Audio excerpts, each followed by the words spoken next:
చెప్పేసి ఆల్రెడీ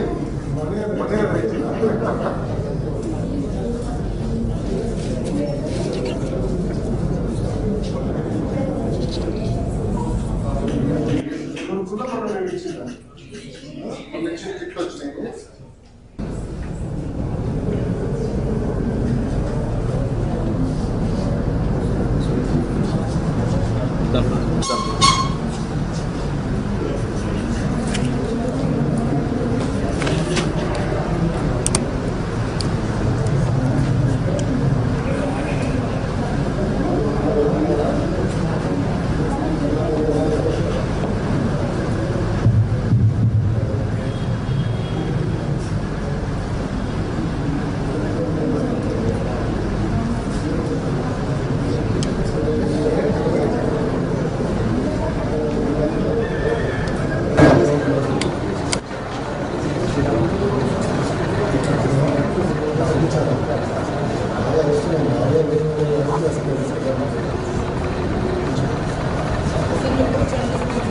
నిమిషం మాట్లాడింది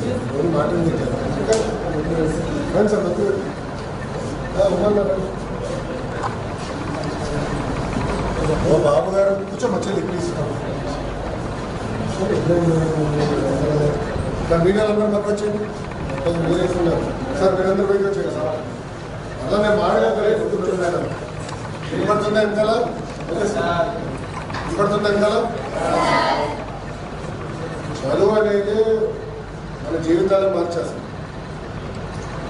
ప్రత్యేకంగా నేను అడిగా కదా కుటుంబాలు కూడా మనకి ఏంటంటే చాలామంది కౌలు రైతులుగా ఉండొచ్చు, తాపీ వేసుకుంటూ ఉండొచ్చు. బాబు గారు నాకు చెప్పింది ప్రభుత్వ విద్యని బలోపేతం చేయాలి. స్కూల్ అవ్వచ్చు, 11th to 12th అంటే ఇంటర్మీడియట్ కావచ్చు, ఉన్నత విద్య కూడా కావచ్చు. మీరందరూ బాగా చదవాలి. ఎవరు కళ్ళు ఉన్నాయి. దాంట్లో ప్రధానంగా ఏంటంటే ప్రైవేట్ డీప్గా మన ప్రభుత్వ పాఠశాలలు తీర్చిదిద్దాలి. మొత్తం ఉపాధ్యాయులు ఒక మీరు ఒక సైడ్ బాగా చదవాలి. అన్నింటిలో గర్వప్రదమే చదవాలి. ఉన్నత విద్య కూడా అక్కడితో ఆపకూడదు. పై చదువులు కూడా చదవాలి. ఈరోజు మీ అందరూ తెలుసు డిగ్రీ లేకపోతే ఇంకా మంచి పరిస్థితి లేదు. ఒకసారి ఉద్యోగం వస్తే మీ జీవితాలు మారిపోతే మీ కుటుంబం వాళ్ళ జీవితాలు, కుటుంబ సభ్యుల జీవితాలు కూడా మారుతాయి. సీరియస్గా తీసుకోవాలి. అందుకే నేను మంత్రి అయిన వెంటనే ఫస్ట్ టెక్స్ట్ బుక్స్ గతంలో 2019లో ఇచ్చేవాడు. తర్వాత ఆపేశారు. నేను వచ్చిన లేదు టెక్స్ట్ బుక్స్ ఇవ్వాలని మెటీరియల్ విశేషం. అంతేకాదు మీరు కూడా రేటింగ్ ఇస్తాం పిల్లలకి. ఇంటర్నల్ మార్క్స్ బట్టి మిమ్మల్ని కూడా క్లాసిఫై చేసి ఎవరైతే చదువుకునే ఇబ్బంది పడుతున్నారో వాళ్ళకి సప్లిమెంటేషన్ ఎట్లా చేయాలి, ఈ గైడ్స్ ఎవరో ఎట్లా చేయాలి చాలా సీరియస్గా తీసుకుంటాం. సో ఒక మిషన్ మోడ్ నిండా తీసుకుంటాం. అంటే మీరందరూ భాగస్వామ్యం. మీ అందరిలో ఎక్కువ అల్లరి చేసేది ఎవరు మాట్లాడతా నేనంత బయట కాదని నాకు తెలిసిందే. గర్ల్స్ అసలే చాలా స్పీడ్ అయిందా 70% పిల్లలు మళ్ళీ లాస్ట్ అందుకని ఇంటెలిజెంట్ ఎవరు చేయట్లేదు. అంటే నాకు 2 గంటలు ఉన్నాయి. అందరూ ఇంటెలిజెంట్ అని లేదా ఎవరు కాదు ఏం తీసుకోవాలి చెప్పాలి కదా. ఎందుకు భయపడుతున్నారు? మేడం గారు ఏం చెప్పారా? మాట్లాడుతున్నారు.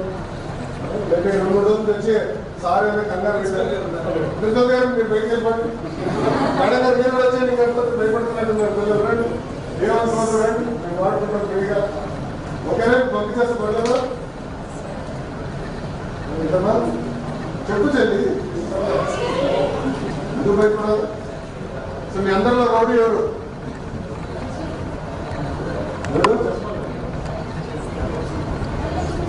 ఎక్కడుంది ప్రోగ్రామ్? ఎంసీ అడ్డు ఏంటమ్మా మీ సైడ్ నుంచి మాకు ఫీడ్బ్యాక్ ఏంటి చెప్పండి. ఏం చేస్తే బాగుంటుంది? ఎందుకంటే మీరు ఒక బ్యాచ్, మీరంతా మీ తర్వాత మీ జూనియర్స్ వస్తారు సెకండ్ ఇయర్. ఏం చేస్తే బాగుంటుందని మీరు ఆలోచించారు. నాకు సలహా లేదు అందరికీ. అన్నీ నాకు తెలుసని నేను ఎప్పుడు అనుకోను. బాబు గారు ఎప్పుడు మాకు చెప్తారు, చంద్రబాబు నాయుడు లేదు ఎమ్మెల్యేలు కానివ్వండి, ఎంపీలు కానివ్వండి, మంత్రులు కానీ ఎప్పుడు నేర్చుకోవాలి, ప్రజలు ఏమనుకున్నారో తెలుసుకోవడం. మీ దగ్గర నుంచి మాకు సలహాలు ఏమన్నా, సూచనలు ఏమన్నా?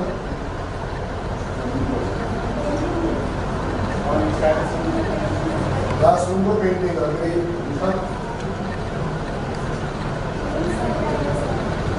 రూమ్స్ తక్కువ క్లాస్ గ్రౌండ్ అసలు లేదు. చిన్న గ్రౌండ్ నేను కంపేర్ చేశాను.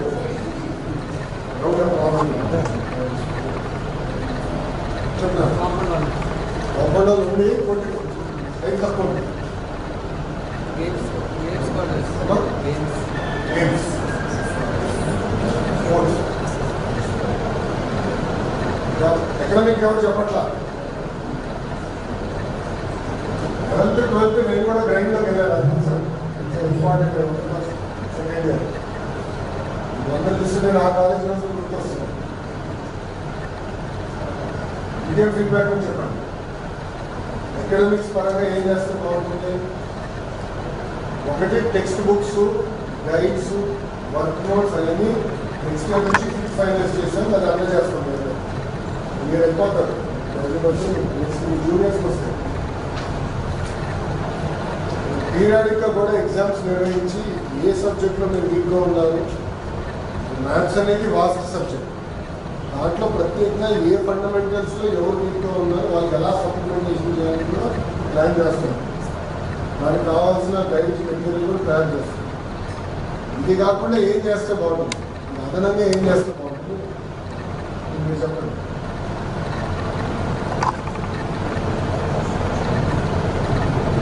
బ్యాక్ బెంచెస్ చెప్పాలి.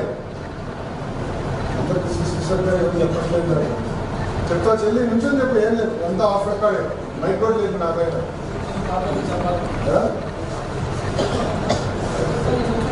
నుంచి చెప్పమ్మా, చెప్పు. Give feedback, please give feedback. నాకు అవగాహన ఉన్నంత వరకు నేను ఆలోచించి చెప్పేది ఇది. బట్ రోజు డైలీ చదివేది మీరు కదా. నేను ఇంటర్వ్యూ చేశాను. 98-99 చేశాను. 1998-99 2000 గ్రాడ్యుయేట్ అయింది. ఇంటర్వ్యూ 24 సంవత్సరాలు చాలా మారింది. ఇంకేం చేస్తే బాగుంటుంది? ఇంత పర్ఫెక్ట్గా ఉందా? మంచి మార్కులు తీసుకొస్తారా ఇయ్యారు? కూర్చోమ్మా, చెప్తారా? ల్యాబ్ చూశాను. కెమ్ ల్యాబ్ కొంతవరకు పెట్టడం, ఫిజిక్స్ అనేది చాలా బ్యాడ్ చూశాను. నాకు take care of lab maths పంపి నేను చూసుకుంటాను. అన్నీ చెప్పాను, సార్ కూడా చెప్పారు.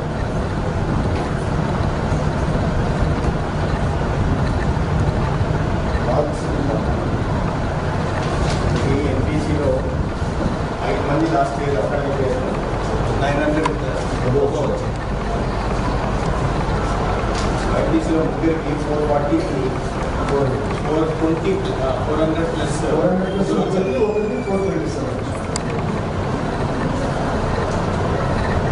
బాగా చదవాలి. అటెండెన్స్ కొంచెం వీక్గా ఉంది, చూసుకోండి. నేను మిస్ అవ్వకూడదు. నేను ఈ 2 years చాలా ఇంపార్టెంట్ 2 years. 2 years కానీ ఫోకస్గా చదువుకోవాలి. ఇద్దరు అండగా నిలబడాలి. చదువు కూడా ఎంజాయ్ చేసుకోవాలి. ఎక్కువ స్ట్రెస్ కూడా ఫీల్ అవుతుంది.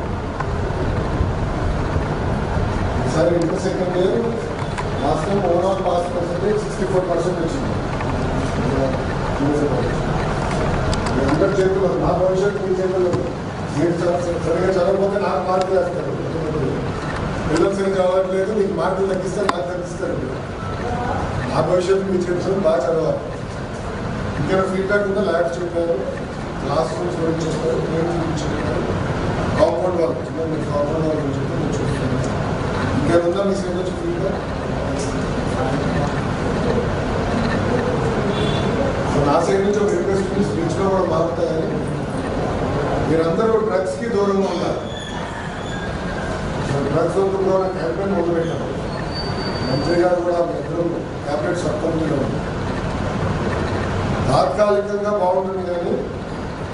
డ్రగ్స్ వల్ల కుటుంబాలే నాశనం అవుతాయి.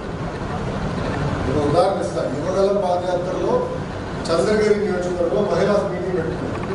మీటింగ్ అయిన తర్వాత తల్లి వచ్చి నేను తెలిసింది. ఆ తల్లికి 3 అమ్మాయిలు. పెద్ద పాపని గంజాయికి బాధ్యత చేసి శారీరకంగా 30 రోజులు వాడుతున్నాం. డ్రగ్ పెట్టేసి 30 రోజులు బాగుంది. ఆ మరోసారి వచ్చి అడిగింది, మా పాపని సిఎంసి వెల్లూరు పంపిస్తాను, ఇక్కడ డీరిక్షన్ సెంటర్ని సహాయం చేయండి. మాట సహాయం పడుతుంది. ఇంకో మాట కూడా అడిగింది, మీరు కానీ సహాయం చేస్తే పెద్ద కూతురు నేను చంపేస్తాను, అట్లన్నా ఇంట్లో ఇద్దరు వాడకుండా ఉంటారు. అంటే తల్లి ఆవేదన అలా ఉంటుంది. అందుకే మేము కూడా ప్రభుత్వ పరంగా యుద్ధంగా తీసుకున్నాం. ఇంకా ఫలితాలు రావాల్సిన అవసరం ఉంది. అది సీరియస్గా తీసుకున్నాము. సినిమా మన థియేటర్కి వెళ్తే ఒకడు వస్తాడు, ఫస్ట్ యాక్టర్ ముందని ఎవరు వస్తాడు, తగ్గుతూ ఉంటాడు ముఖేష్. అందరు నవ్వుతున్నాడు. ముఖేష్ వస్తాడు. డ్రగ్స్ తీసుకుంటే ముఖేష్ గారు దారుణ పరిస్థితి వస్తుంది. మనకే కాదు కుటుంబం మొత్తం ఎందుకో క్యాంపెయిన్ తీసుకున్నాం డ్రగ్స్ అందరూ కూడా మాట్లాడుకోవాలి.